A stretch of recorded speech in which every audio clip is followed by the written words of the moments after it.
묵상기도 하시겠습니다.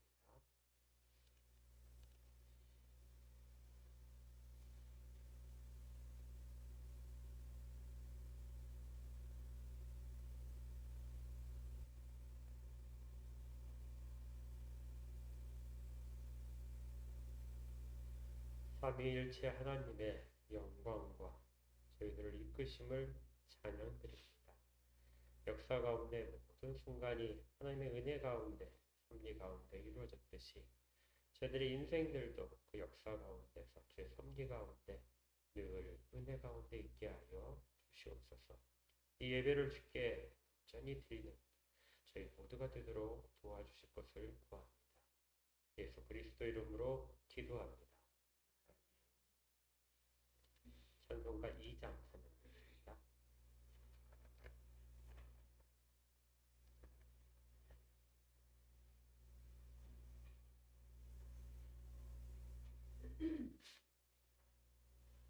찬송가 2장입니다. 찬양 성부 성자 성령 성삼위일체께 영원 무궁하기까지 영광을 돌리세. 영광을 돌리세.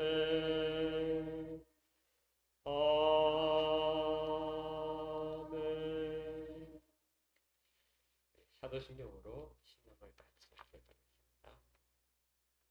사도신경입니다.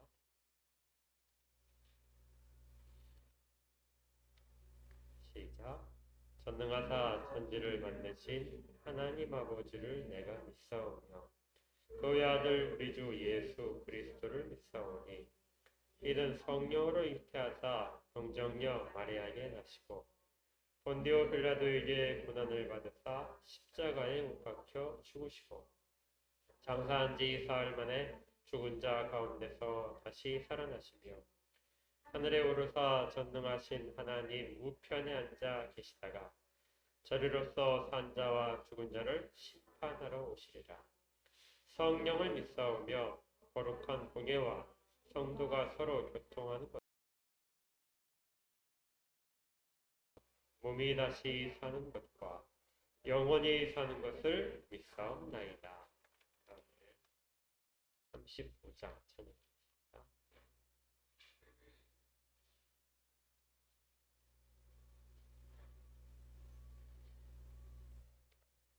35장입니다.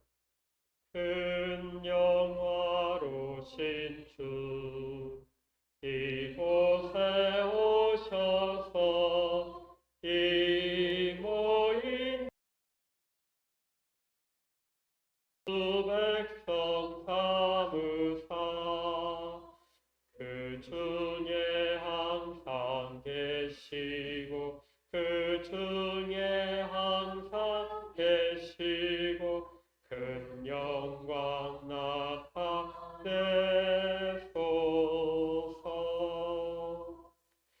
이 백성 기도와 또 예물 드림이 현대와 같으니 곧 받으옵소서. 주 예수 크신 복음을 주 예수 크신 복음을 만 백성 듣게 하소서.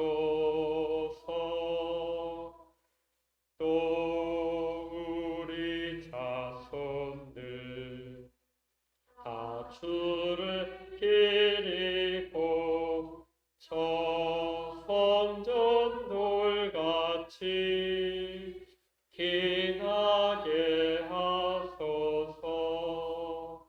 주 구원하신 능력을 주 구원하신 능력을 늘 끝날까지 가지소서.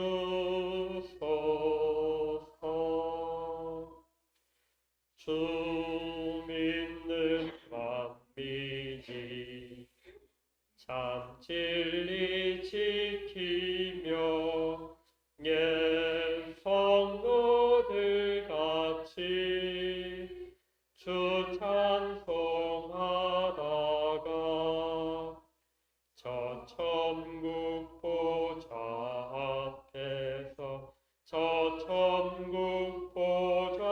앞에서 늘 찬송하게 하소서.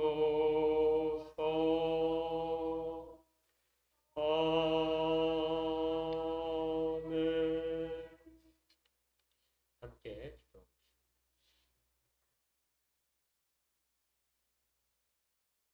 하나님 아버지, 은혜를 진심으로 감사드립니다. 오늘 저희가 추수감사절로 정해서 지키며 지금까지 베풀어 주신 하나님의 은혜를 생각을 하게 됩니다. 구원의 은혜뿐만이 아니라 저희들이 이 땅 가운데서 살아가는 모든 것들이 은혜 아니면 이루어질 수 없음을 고백합니다. 가장 어려웠던 순간에도, 가장 기뻤던 순간에도, 탈이 없었던 평탄한 순간에도 주께서 저희 가운데 늘 함께 하셨음을 감사드리고, 그런 세상의 평안을 맛보게 하시고 예수 그리스도를 알게 하셔서 구원 가운데 들어오게 하심을 더욱더 감사를 드립니다. 그리고 이런 감사의 마음을 가지고 이 땅을 살아가는 동안 늘 변하지 않는 신앙으로 살아갈 수 있도록 붙들어 주시옵소서. 그에 대한 약속도 이미 허락하셨사오니 그 약속 붙잡고 살아가는 모든 자들에게 은혜를 더하여 주시옵소서. 여전히 저희 가운데 주께 구할 것들이 있고 약한 부분들이 있어서 주 앞에 나서기 것들이 있습니다. 육신의 정욕들과 좋은 것들에 이끌려서 주의 말씀이 저희를 막고 있음에도 불구하고 마음들이 쏠려서 저질렀던 모든 부정한 것들을 용서하여 주시옵소서. 저희들 마음이 오로지 하나님 원하시는 바로만 향할 수 있도록 인도하시고, 말씀이 언제나 저희들 가운데서 끼어서 저희들의 마음을 주장하게 하셔서 기억나게 하시고 마땅히 피할 것들을 피하는 지혜를 허락하여 주시옵소서. 또 더욱더 적극적으로 해야 될 일들은 마음 가운데 의지가 변할 수 있도록 하시고, 그런 의지가 변함이 행동으로 나타나서 주위 사람들에게 저희들이 변한 자, 다시 태어난 자라는 확신을 주도록 저희를 다 이끌어 주시옵소서. 저희뿐만이 아니라 저희들 가운데 가정과 직장과 사업장과 국가를 주셨습니다. 이 모든 것들 가운데 저희가 있음으로 말미암아 가정이 복을 받게 하시고, 가정이 예수 그리스도를 알게 하시고, 또 저희들의 직장들이 저희들이 예수 그리스도 안에 있음으로 말미암아 그들이 복을 누릴 수 있음을 깨닫게 하여 주시옵소서. 그러기 위하여 늘 삶에서의 최선을 다하고 그리스도 안에 있는 모습들이 나타나도록 저희를 이끌어 주시고, 또 사탄의 위협과 유혹으로부터 저희를 보호하셔서 저희들이 실족하여서 사람들에게 실망스러운 그리스도인의 모습이 나타나지 않도록 붙들어 주시옵소서. 이 국가를 기억하셔서 이 국가가 많은 선교사들을 파송하며 또 세상에서의 그리스도를 믿는 자들이 어떻게 살아가는지를 보여주는 좋은 국가의 모범이 될 수 있도록 하시고, 이 일들을 하는 데 있어서 적대 세력들을 잠잠케 하시고 온전히 주의 은혜를 찬송하는 소리가 이 한반도에 넘쳐나도록 하시며, 북에 있는 모든 자들과 지하에서 기도하는 모든 자들의 찬양들을 흠양하여 주시고, 그들이 이제 양지에 나와 찬양하는 날을 소망하도록 저희와 함께 기도하도록 이끌어 주시옵소서. 먼 곳에 나가서 주의 말씀을 전하는 자들을 특별히 기억하시고 어디 있든지 간에 능력으로 붙드셔서 그들이 입술로 전하는 모든 것들이 주의 증거만이 되도록 이끌어 주시옵소서. 이제 주의 말씀을 받습니다. 말씀을 전하는 자와 듣는 자들이 주의 은혜 가운데 붙들려 있게 하시고 한 뜻과 한 마음으로 주의 영광만을 생각하게 하여 주시옵소서. 예수 그리스도의 이름으로 기도합니다. 하나님 말씀을 찾도록 하겠습니다. 하나님 말씀은 마태복음 21장입니다. 오늘은 특별히 추수감사절이라 시국에서 강연을 하지 않고 마태복음 21장을 가지고 추수감사에 대한 내용을 살펴볼 것입니다. 마태복음 21장 33절부터 40절까지를 교독하겠습니다. 신약성경 36쪽입니다. 33절을 제가 읽겠습니다. 다른 한 비유를 들으라. 한 집 주인이 포도원을 만들어 산 울타리를 두르고 거기에 즙자는 틀을 만들고 망대를 짓고 농부들에게 쇠로 주고 타국에 갔더니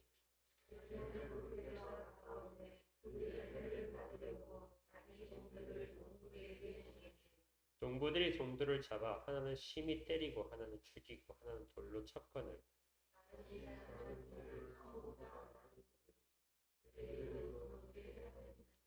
후에 자기 아들을 보내며 이르되 그들이 내 아들은 존귀하리라 하였더니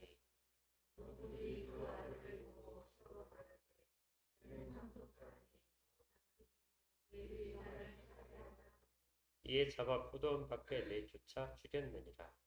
그러면 포도원 주인이 올 때에 그 농부들을 어떻게 하겠느냐.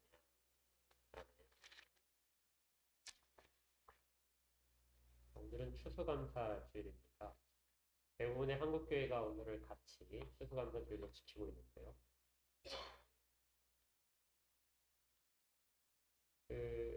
원래 추수감사 주일을 지키면서 전통적으로 이렇게 과일도 많이 장식을 하고 앞에 장식하고 또 특별히 헌금도 추수감사 헌금이라고 해서 하기도 합니다.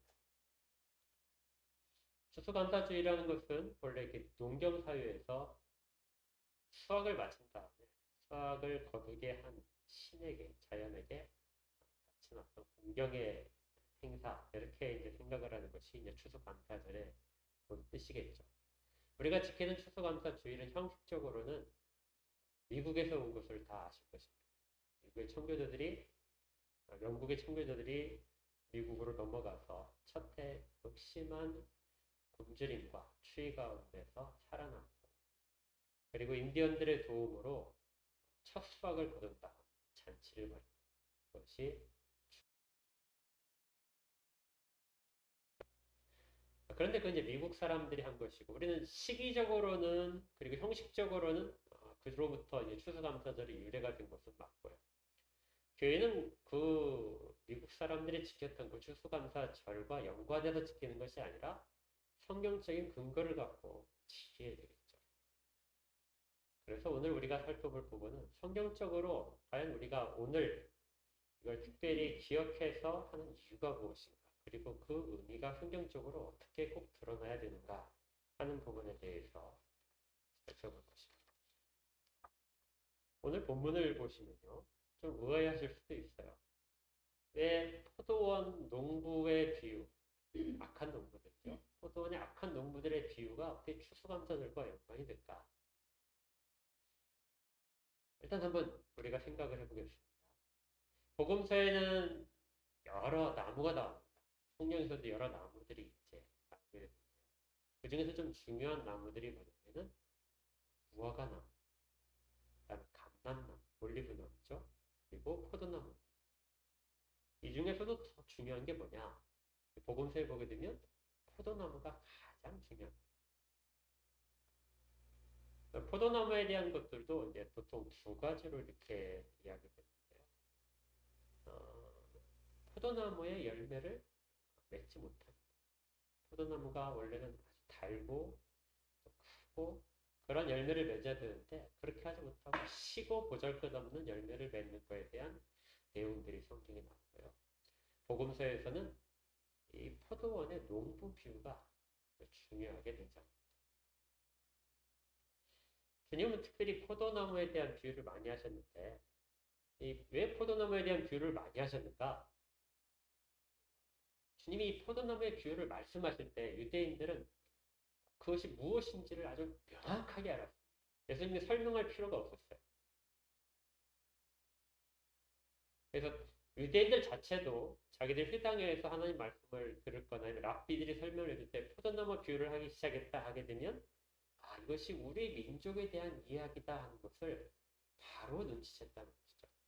왜냐하면 그들은 이사야에 있는 말씀을 매우 잘 알고 있었기 때문입니다. 이사야 5장 7절 말씀을 한번 보실까요?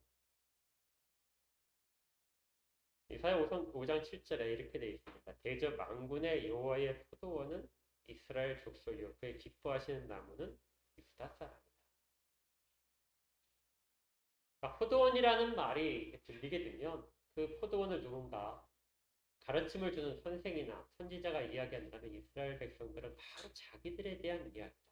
자기 민족에 대한 이야기다 하는 것을 바로 깨달았던 것이죠. 그런데 이 구약에 보게 되면 선지자들은 이 포도원에 대한 내용들을 이렇게 또 이야기합니다. 이사야 5장 1절부터 2절이요. 같이 읽겠습니다. 시작. 나의 사랑하는 자에게 포도원이 있으며 심히 기름진 산으로다. 땅을 파서 돌을 제하고 극상품 포도나무를 심었었도다. 좋은 포도 맺기를 바랐더니 글 포도들을 맺혔다. 길어 중간에 생략했지만 포도원이 이스라엘이라면 하나님께서 그 가운데 아주 극상품을 심으셨다. 그런데 그들이 맺힌 것은 들포도다. 시고 보잘것 없어서 사람들이 따먹으려고 하지 않는 그런 포도밖에 맺지 못했다는 것입니다. 이스라엘 백성들이 얼마나 하나님 앞에서 실망스러운 모습을 보입니까? 하나님의 기대대로 살지 못했는가를 잘 보여주는 이사야 선지자의 경고이기도 하고 또 이것을 받은 이스라엘 백성들은 늘 포도원에 대한 이야기가 나오고 이 포도에 대한 열매, 포도라는 열매에 대한 이야기가 나오면 마음에 어떤 찔림이 있었을 것입니다.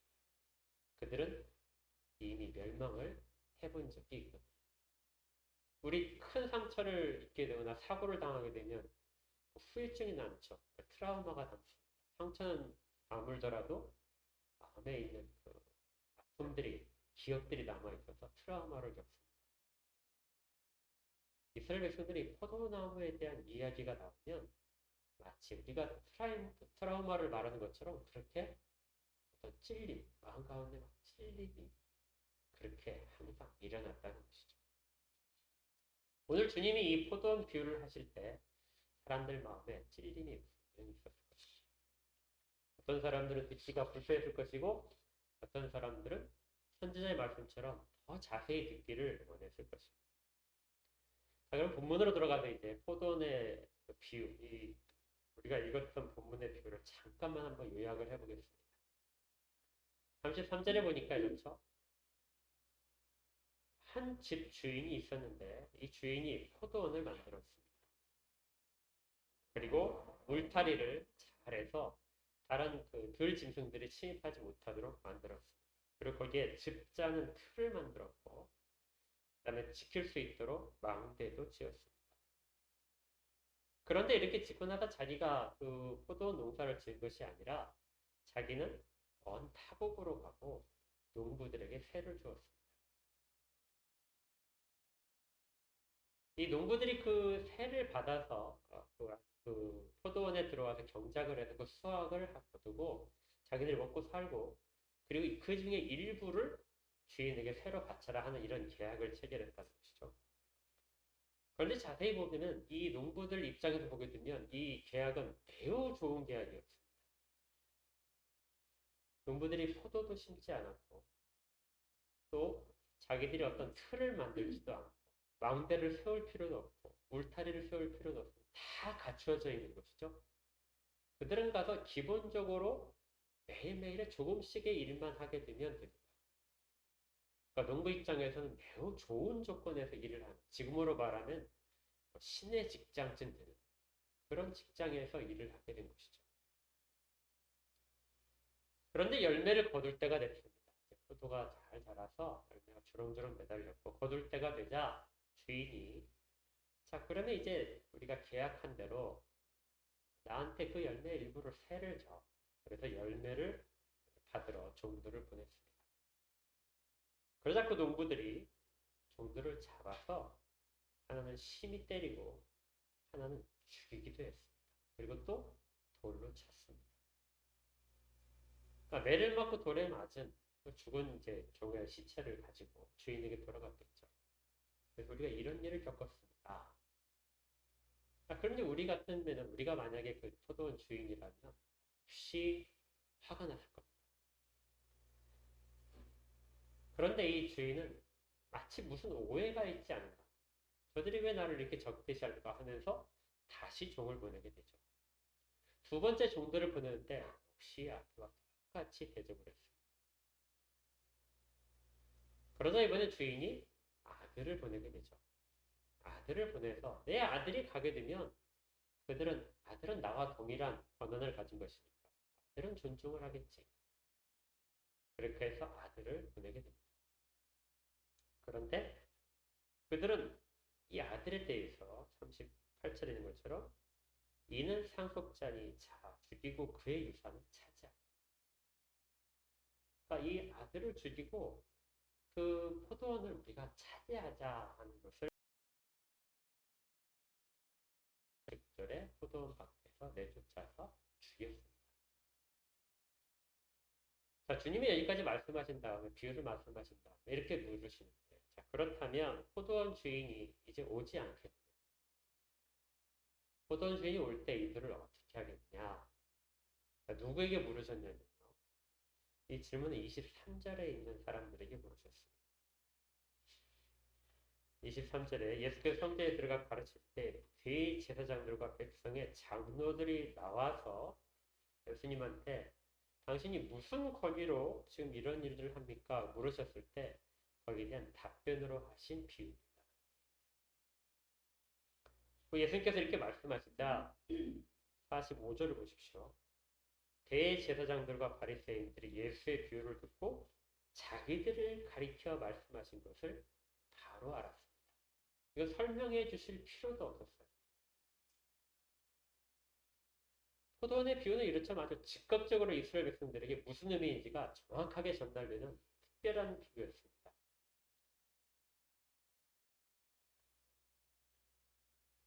처음에 이 대제사장과 바리새인들이 대답하기는 그런 악한 종이라면 41절인 것처럼 다 죽여서 없애야 되지 않겠습니까?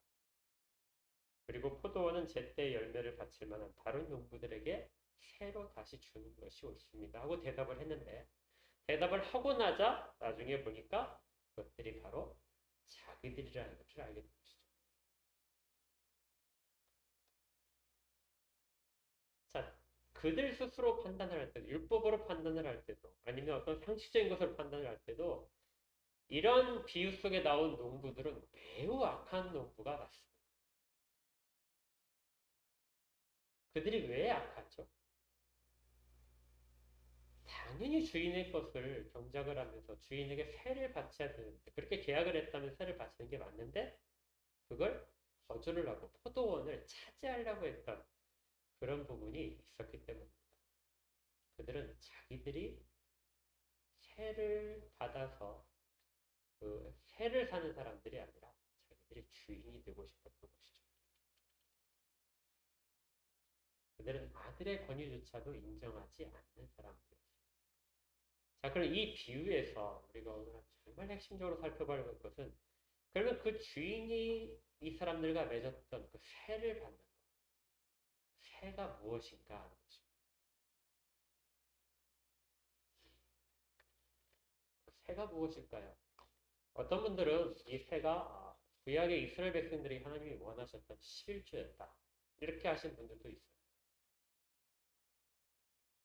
그런데 오늘 본문을 보시면 이 지금 비유를 듣고 있는 사람이 누구냐면요. 대제사장과 바리새인들로 이루어진 장로들입니다. 복음서에서 여러분들이 많이 들어보셨듯이 바리새인들은 11조에 대해서 매우 철저했습니다. 그렇죠. 그들은 거기에 들어가는 향신료마저도 11조를 바치고 싶네요. 조그마한 그 땅에서 나는 풀이 있다. 그 풀에 대한 11조도 바칠 만큼 그렇게 철저한 사람들이었어요.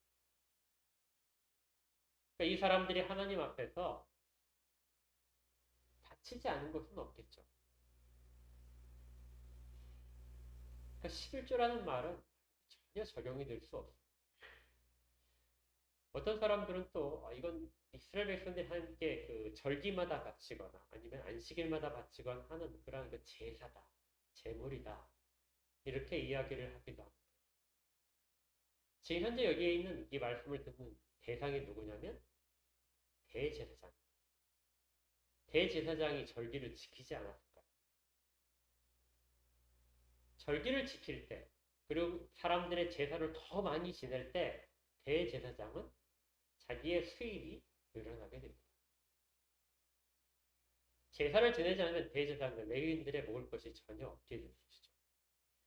그러니까 훨씬 더 많은 제사가 있을 수 있도록 더 사람들을 독려하는 것이 이때 이 부패에 있던 대제사장들의 모습이에요. 그러니 제사가 없어서 제물을 드리지 않아서 그것이 세를 바치지 않은 것이다. 이렇게 말할 수는 없는 것입니다. 그렇다면 그 세라는 것은 무엇일까요? 주인이 그들에게 원했던 세는 무엇일까요? 이사야서에 보게 되면 이런 구절이 있습니다. 이사야 61장을 보시면 이사야 61장 3절에 화면에 한번 띄워주고 그 밑에 있습니다. 이사야 61장 3절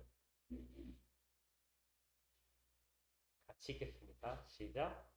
무릇 시온에서 슬퍼하는 자에게 화관을 주어 그 죄를 대신하며 기쁨의 기름으로 그 슬픔을 대신하며 찬송의 옷으로 그 근심을 대신하시고 그들이 의의 나무 곧 여호와께서 심으신 그 영광을 나타낼 자라 일컬음을 받게 하려 하십니다.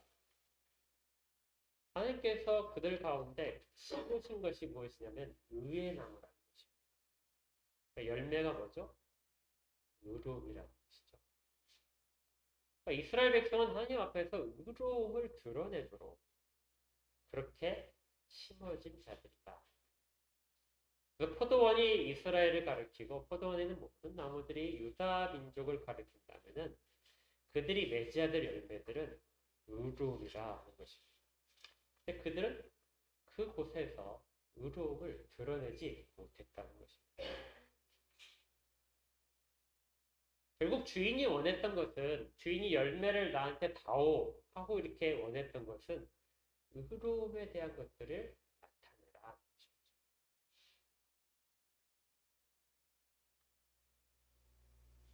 그런데 그들은 그것을 지키지 못했던 것이고 대제사장과 바리새인들은 자기들은 의로운 자라 이렇게 얘기했지만 그들의 행위로 의로움이 드러나지 못했던 것입니다.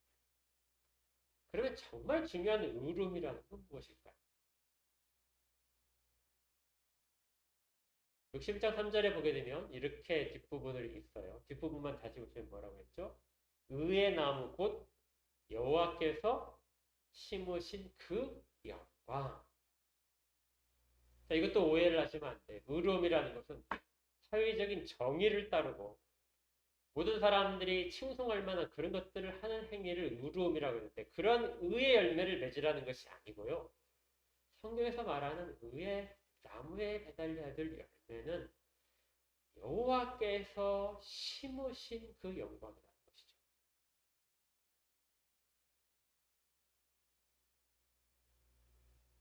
하나님께서 이스라엘 백성들을 어떤 땅에 심으셨을 때 그 땅으로부터 정말 거둬야 될 것은 하나님이 심으셨다는 것에 초점이 맺혀져 있습니다. 여기에 대한 내용이 신명기에 나오는데 사실 추수감사절 할 때 우리 추수감사절 성경에서 찾게 되면 신명기에서 찾을 수 있습니다. 특별히 신명기에 보게 되면 이스라엘 백성들이 지켜야 될 절기가 3개가 있죠. 반드시 지켜야 할 절기가 3개인데 절기가 3가지인데 첫 번째가 뭐죠? 6월절입니다. 두 번째가 초실절이고 세 번째가 초막절, 우리가 장막절이라고 하는 초막절입니다. 우리가 초실절이라고 하는 것은 보통 7.7절 혹은 이제 신약에서 오순절 이렇게 얘기하는 것이 초실절입니다. 이 3가지 절기 중에서 추수감사절의 유래에 가장 근접해 있는 그리고 그 의미 초실절의 유래는 이렇게 되어 있어요. 신명기 6장을 한번 찾으십시오. 여기는 이제 찾아야겠어요.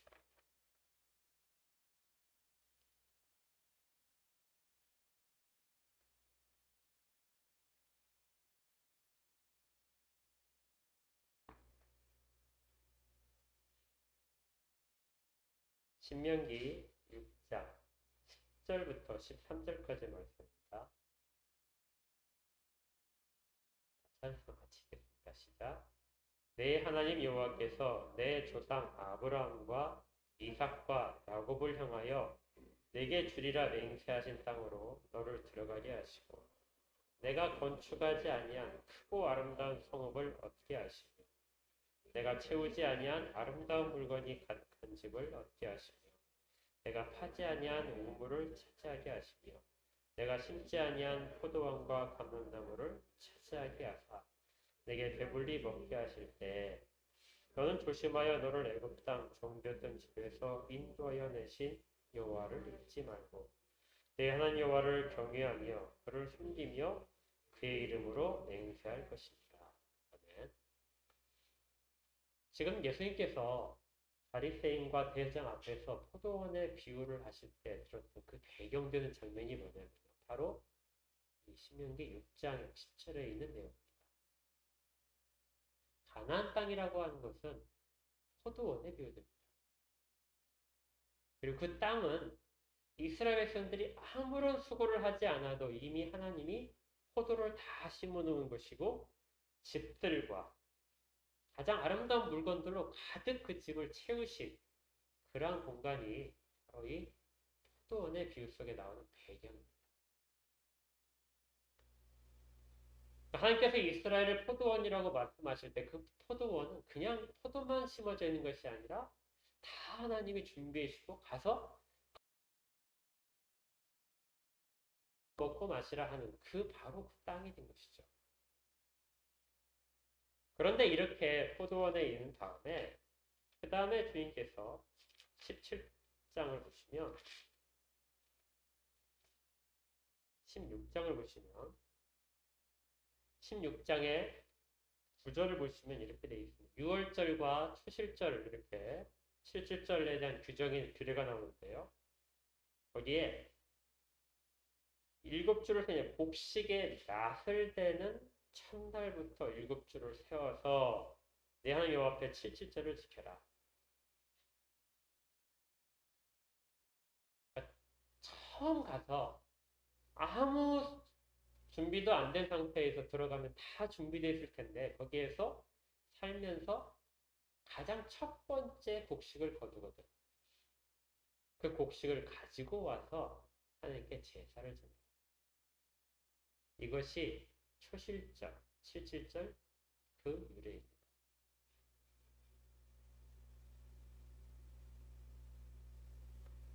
그러니까 이스라엘 백성들이 이 절기를 지킨다고 하는 것은 무슨 뜻이냐면요.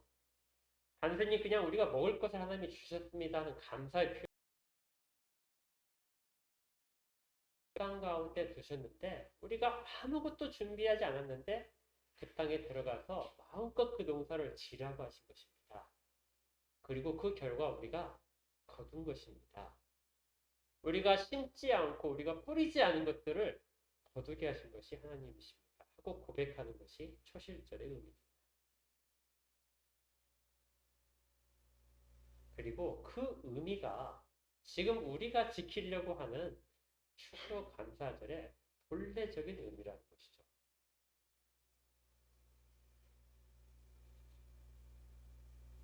그렇다면 주님께서 포도원 비유 중에서 말씀하신 이 비유가 뭐냐면 너희들이 마땅히 너희들에게 주신 모든 것들이 하나님이 주신 것이다. 그리고 하나님이 그 모든 것들을 거두게 하셨다 하는 것에 대한 기억입니다.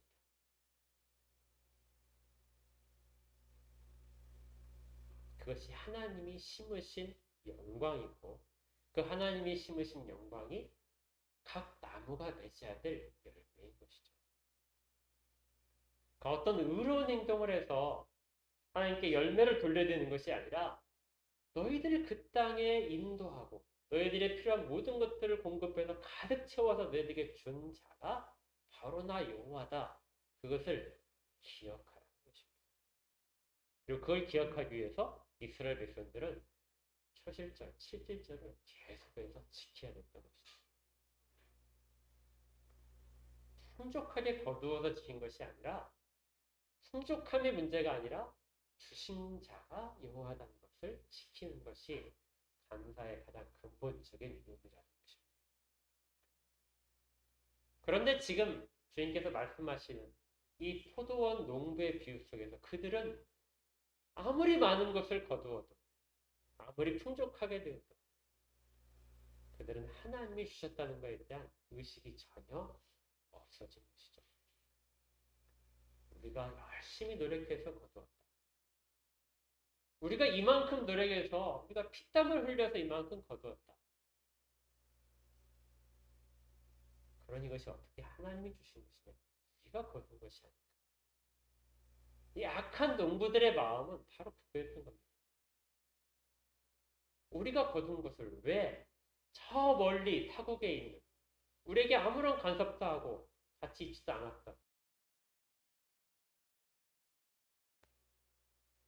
이건 우리 것이 아니야. 그래서 그들은 포도원마저도 차지하려는 그런 마음으로 아들을 죽였다는 것이죠.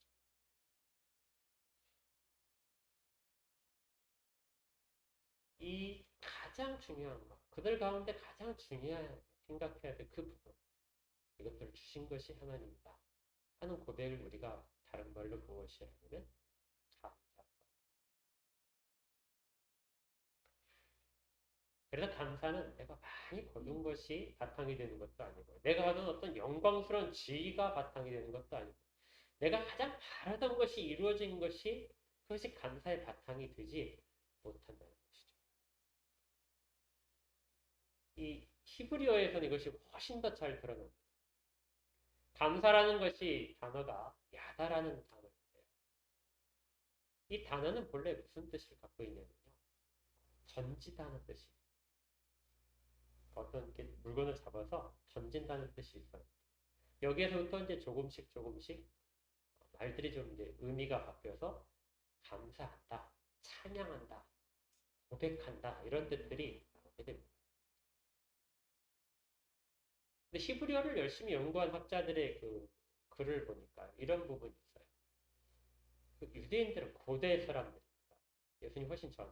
구약에서 아무리 살펴보더라도 우리가 보통 쓰는 감사라는 그런 의미에 담긴 감사라는 단어는 쓰이지 않았다는 것이죠. 이게 무슨 말이냐면 우리가 어떤 사람한테 신세를 졌습니다. 그러면 그 사람에게 감사합니다 하고 이야기하죠. 그런데 유대인들에게는 그런 감사라는 말이 없다는 것입니다. 대신 사용된 말이 축복하다라는 말. 어떤 사람이 나에게 큰 호의를 베풀어서 내가 이득을 얻거나 아니면 만족을 얻었습니다. 그러면 그 사람에게 내가 하는 것이 감사하다는 말이 아니라 무슨 말이라고요? 축복이라고. 하나님 당신에게 복을 주시기를 원합니다. 당신의 일들이 형통해지기를 원합니다. 감사가 아니고 복을 비는 것이 그 당시의 사람들이 하는 감사의 표현이었다는 것입니다. 그렇다면 사람들에게는 이렇게 복을 빌어주는 것이 감사의 표현이라면 하나님께도 어떻게 할까요?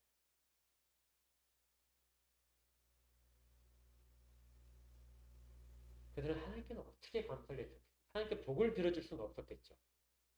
그렇죠? 이것이 하나님의 영광을 드러내는 것입니다. 그래서 이 감사라는 말은 찬양한다는 말도 담겨있게 됩니다. 그래서 우리가 찬양한다 이렇게 하게 되면 거기엔 감사라는 말도 담겨있는 거죠. 그런데 이 단어가 찬양과 감사가 엄격하게 구분되기 시작한 때가 있습니다. 누가 그 작업을 했냐면 다윗이 그 작업을 했어요. 다윗이 예배에 대한 모든 모범을 세웠습니다. 찬양대도 만들고 레위인들이 각각이 어떤 일을 할지도 다 정했습니다. 그런데 그렇게 할 때 좀 중요한 일 하나를 했는데 그것이 뭐냐면 찬양을 할 때 찬양하는 사람들과 찬양과 그리고 또 할랄이라고 표현되는 하나님에 대한 그 광대하심을 찬양하고 뭐 이런 것들을 찬양하는 사람이 있는 반면에 감사의 말을 하는 사람들도 세웠습니다. 그래서 시편과 그다음에 역대상 같은 데를 보게 되면 찬양과 감사가 같이 나오게 되는 것이죠. 감사한다와 찬양한다는 말이 구별돼서 분리되어서 사용되기 시작하는 것이죠. 우리가 요즘 그 여호수아서를 보게 되는데 여호수아서 볼 때 혹시 의문점 하나가 들만했었는데 아무도 안 하시더라고요. 저도 없었습니다. 근데 이 감사에 대한 내용을 하다가 궁금증이 들었어요. 여호수아는 모든 전쟁에서 승리했죠. 하나님의 도우심을 경험했습니다. 그 여호수아는 하나님께 감사를 했어요.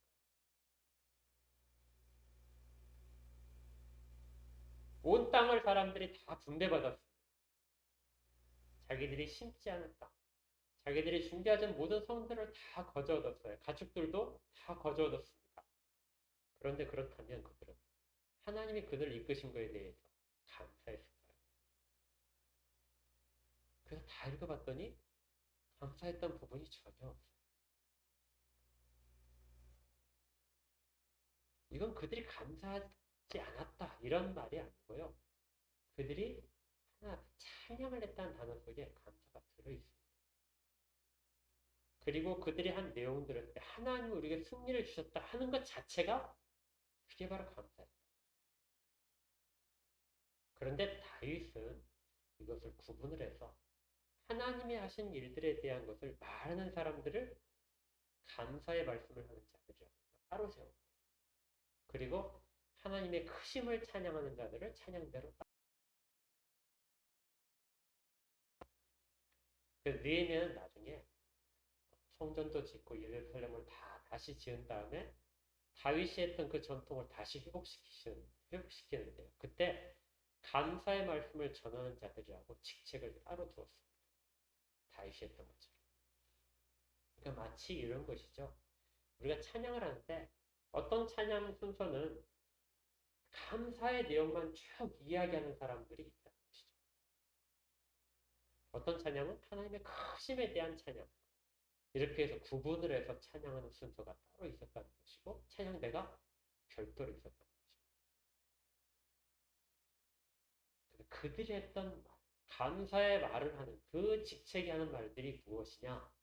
그것이 바로 하나님이 하신 일들에 대한 것을 고백하는 것입니다.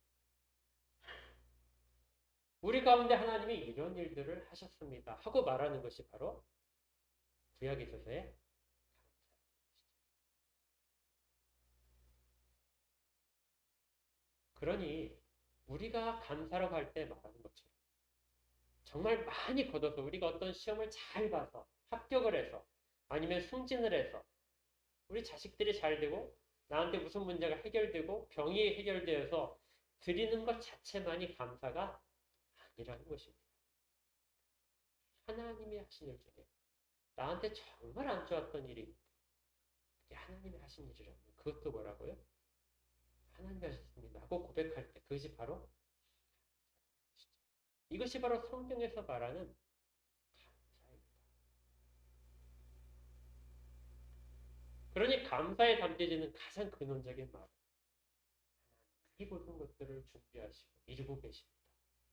그것이 내게 좋든 싫든지 간에 하나님이 나를 이끄셔서 나의 인생 가운데 들어오셔서 함께 가십니다. 이것이 바로 감사의 가장 중요한 요소라는 것입니다. 포도원에 비유해서 주님이 말씀하신 그 새가 바로 그것이죠. 내가 너희들에게 원한 것은 그 포도원을 내가 너희들에게 맡겼다는 것이다. 그리고 그 가운데 내가 심은 대로 내가 심었던 그 열매들을 너희들이 그 나무의 열매들을 나한테 주는 것이다. 이스라엘 백성들이 그 가운데 처음 거둔 열매 하나님을 찬양하고 하나님께 감사를 드렸던 것이 바로 이 이스라엘 백성들이 지금 하지 못하는 그 내용인 것이죠. 우리가 열심히 살아서 우리가 뛰어나서 자녀를 잘 교육시켜서 우리가 이만큼 많이 거둔 것을 우리가 거둔 것이다. 이렇게 생각할 때 뭐가 사라지냐면 하나님이 하셨던 일에 대한 고백이 사라집니다.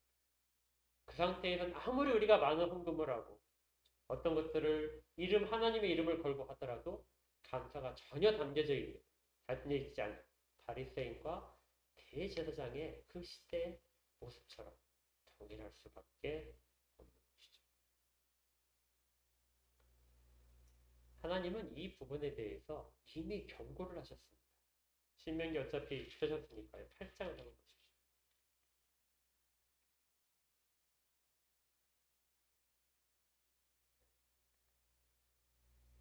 신명기 8장 11절을 보시면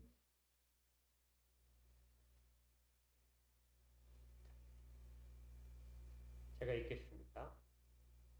8장 11절 내가 오늘 내게 명하는 여호와의 명령과 법도와 규례를 지키지 아니하고 내 하나님 여호와를 잊어버리지 않도록 삼갈지어다.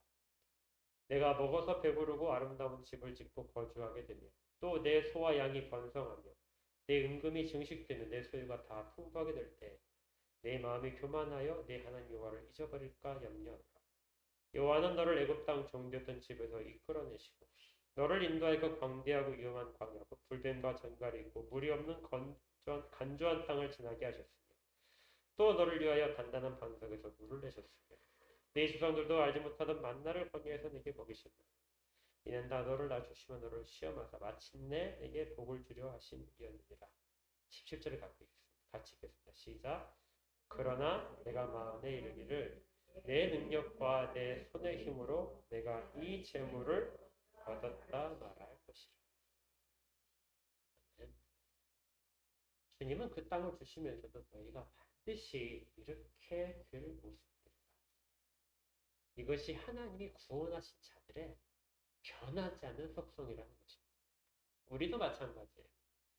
우리도 어느 순간에는 가장 극적으로 하나님의 그 개입하심과 은혜를 경험하면서 그때는 마음껏 찬양하고 하나님께 감사를 하고 하나님을 높이게 되는데 그런데 시간이 지나면 그 일들이 우리의 노력으로 이루어집니다.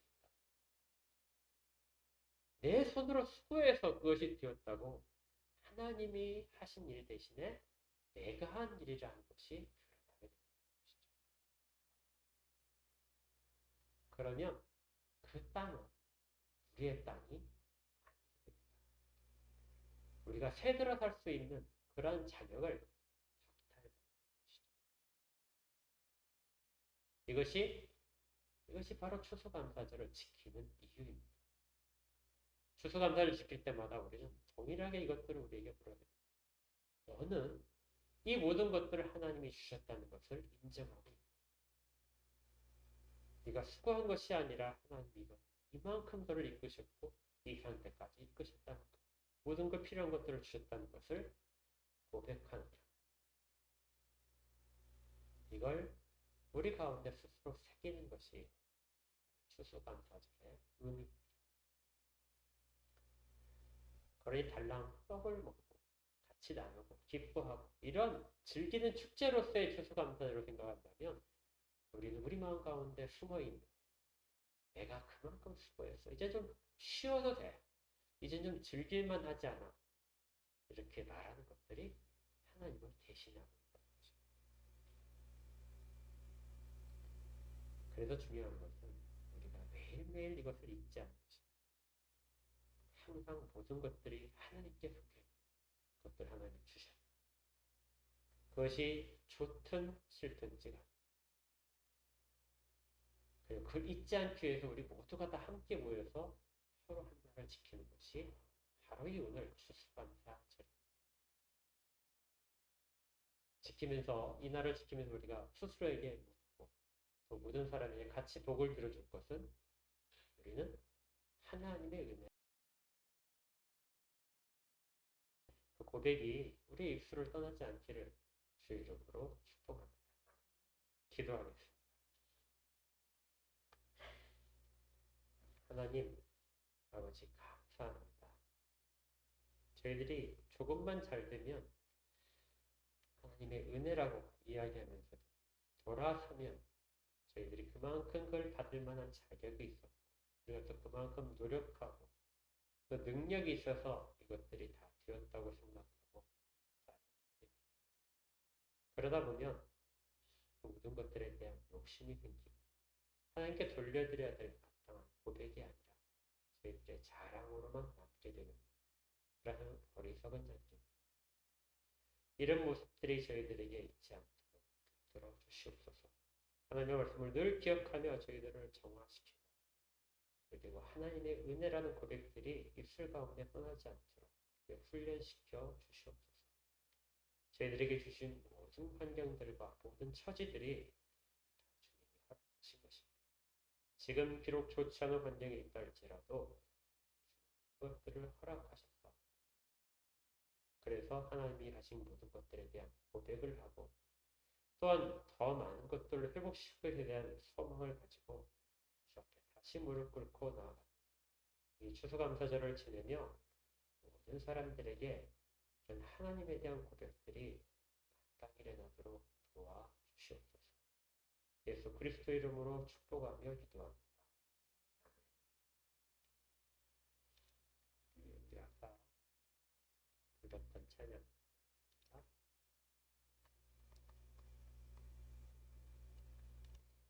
가사가 의미가 좀 다른 찬송보다 더 좋아서 88장을 선택했다가 이것으로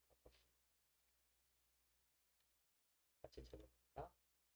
날 구원하신 주 감사 모든 것 주신 감사 지난 추억이 내 감사 주 내 곁에 계시네 향기로운 봄철의 감사 외로운 가을날 감사 사라진 눈물도 감사 나의 영혼 평안에 응답하신 기도 감사 거절하신 것 감사 헤쳐나온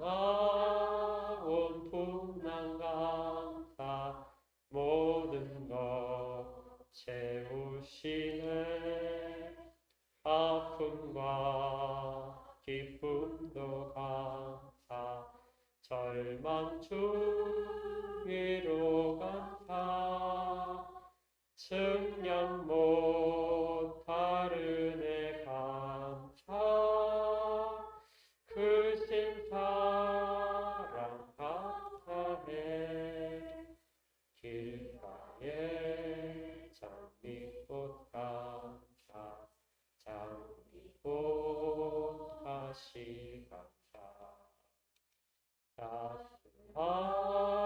따스한 가정 희망 주신 것 감사 기쁨과 슬픔도 감사 하늘 평안을 감사 내일의 희망을 감사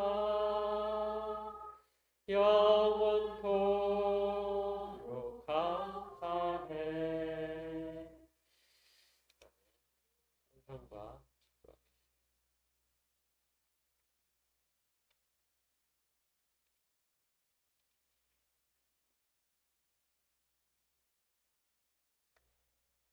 함께 기도합니다. 하나님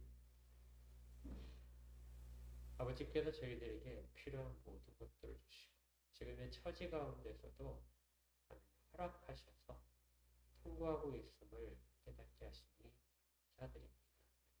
하나님이 하시고 계시는 일들에 대한 고백이 저희들의 입술을 통하여 끊어지지 않게 하시고 저희들이 또 수고하여 손으로 거둔 모든 것들이 하나님이 주신 것에 대한 주셨다는 것에 대한 인정이 늘 있게 하여 주시옵소서.